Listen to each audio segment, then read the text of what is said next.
this lesson, we're going to add an image overlay. So let's go ahead and drag it over. And you have several options that you can choose from here. This is an overlay, the color that you see right there. So I'm going to remove this image and add my own. So that's what you have in the background. And you can scroll down here. You can have a normal hover. You can change the gradient. So I'm going to change this gradient here to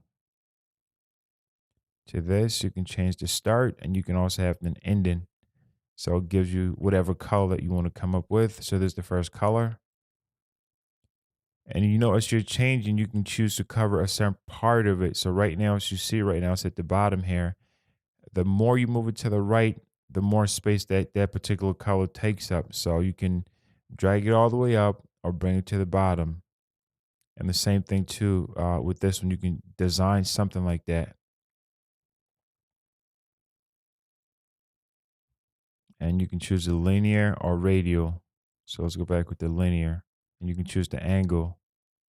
The angle can change like that. As you move it, it changes. So it gives you so many ways for you to style something. And you can choose the overlay, image overlay title right there.